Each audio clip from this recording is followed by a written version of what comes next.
د عمران دیوانه د ژوند قصه شاعر محمد ګل منصور یې ټول حقیقت بیان کړو. دوستانو په سوشل میډیا له ډیر وخت نه د عمران دیوانه چې یو داسې شاعر دی چې د پښتو شاعري 2 کتابونه یې هم چاپ شوي، داسې ویډیوګانې راځي چې خلک یې ډیر زیات خفه کړي. خو دوستانو ډیر خلک بیا له یوټیوبرانو او محمد ګل منصور نه هم ګیله کوي چې خپل یوټیوب چینلونه یې پرې مخکې کړل خو اوس یې تپوس نه کوي.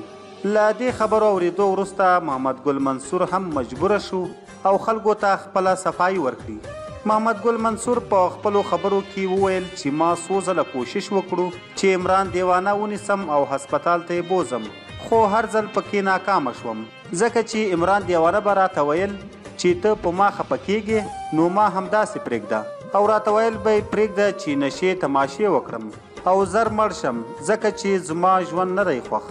محمد ګل منصور وویل کله چې ما د ده خبرې واورېدلې نو د هغه سترګو کې مې له دنیا نه نفرت ولیدو، نو بس ما هم ویل چې تر هغه به زه عمران دیوانه باندې کار نه لرم تر کومه چې له نشو تماشو تنګ شوی نه وي.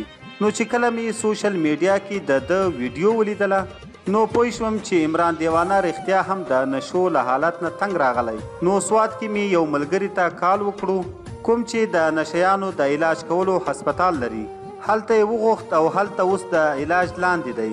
نو دوستانو رښتیا هم که نورو خلکو خپل چینلونه پرې مخته کړي وي، خو محمد ګل منصور خپله صفایي ورکړه او دا یې هم وویل چې تر څو زه ژوندی یم عمران دیوانه سره به کومک کوم او داسې یې نه پرېږدم.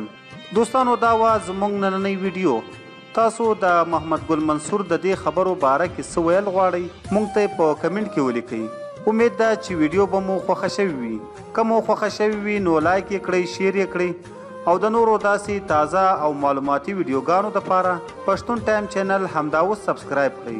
تر بل ویډیو مو په لوی او بخښونکي رب سپارم. د لوی الله په امان.